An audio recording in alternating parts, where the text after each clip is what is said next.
शाही हुक्का। हाफिज नूरानी शेख चिल्ली के पुराने दोस्त थे। नारनौल में उनका कारोबार था। बीवी थी नहीं। बड़ी हवेली में बेटे और बहू के साथ रहते थे।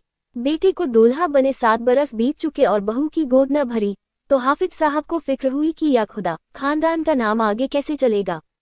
उन्होंने एक खत शेख चिल्ली को लिखकर राय मांगी। शेख चिल्ली कुरुक्षेत्र के किसी पीर के मुरीद थे। कोसों दूर होने के बावजूद थोड़े थोड़े अरसे बाद वहां जाते आते रहते थे। बस एक दिन हाफिज नूरानी को बेटे बहू के साथ ले गए पीर साहब के पास। पीर भी काफी पहुंचे हुए थे। उन्होंने बहू को कुछ पढ़कर पानी पिलाया और एक तावीज उसके बाजू पर बांधकर बोले, परवरदिगार ने चाहा तो इस बरस आरजू पूरी हो जाएगी। पीर साहब की दुआ का असर हुआ। 1 बरस बीतते न बीतते बहू के पांव भारी हो गए। वक्त आने पर चांद से बेटे ने जन्म लिया। हाफिज साहब का आंगन खुशियों से भर उठा। हाफिज नूरानी की खुशियों का पारावार न था।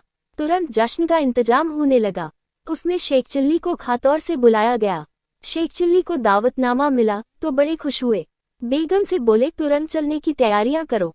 तैयारियां क्या खाक करूं बेगम, तुनक कर बोली, न धन के कपड़े हैं न तन पर एक गहना। तुम्हारे पास तो फटी पुरानी जूतियां भी हैं, मेरे पास तो वह भी नहीं। अगर ऐसे हाल में वहां गए तो खासी हंसाई होगी। शेख चिल्ली खामोश हो गए। बेगम की एक एक बात सच थी। हाफिज नूरानी नारनौल के बड़े रईस थे। उनका जश्न भी छोटा मोटा न होगा। बड़े बड़े अमीर उमरा भी आएंगे। चूंकि ये दिन शेख चिल्ली की वजह से देखना नसीब हुआ है, इसलिए हाफिज साहब उनको सभी से मिलाएंगे भी। ऐसी सूरत में वहां फतेहाल पहुंचना क्यों कर मुनासिब होगा। शेख चिल्ली को खुदा पर गुस्सा आने लगा कि आखिर क्या सोचकर उसने उन्हें इस हालत में छोड़ रखा है, मगर वक्त गुस्से का नहीं, कुछ तरकीब बिदाने का था। नवाब साहब का धोबी शेख चिल्ली को बहुत मानता था। कुछ ही दिन पहले उसने उन्हें इस हालत में छोड़ रखा है, मगर वक्त गुस्से का नहीं, कुछ तरकीब बिदाने का था। नवाब साहब का धोबी शेख चिल्ली को बहुत मानता था। कुछ ही दिन पहले शेख चिल्ली ने उसे नवाब के गुस्से से निजात दिलाई थी। बस जा धमके उसके पास। बोले, एक काम के लिए आया हूँ, मना मत करना। धोबी ने शेख चिल्ली के मांगने पर जान तक देने की बात कही तो शेख चिल्ली ने सारी उलझन उसे बताकर अपने और बेगम के लिए कुछ कपड़े मांगे। बोले, नारनौल से लौटते ही वापस कर दूंगा।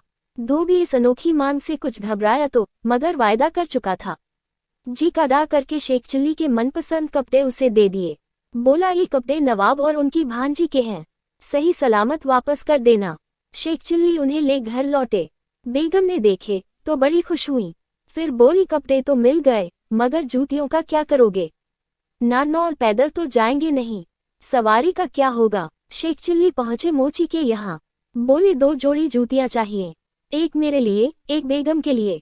मोची ने तरह तरह की जूतियां दिखाईं। शेख चिल्ली ने सबसे कीमती जूतियां पसंद कर लीं।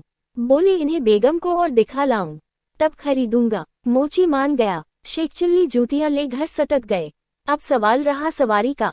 सबसे अच्छी घोड़ा गाड़ी झज्जर के बनी घनश्याम के पास थी। वो उसे किराए पर भी चलाता था।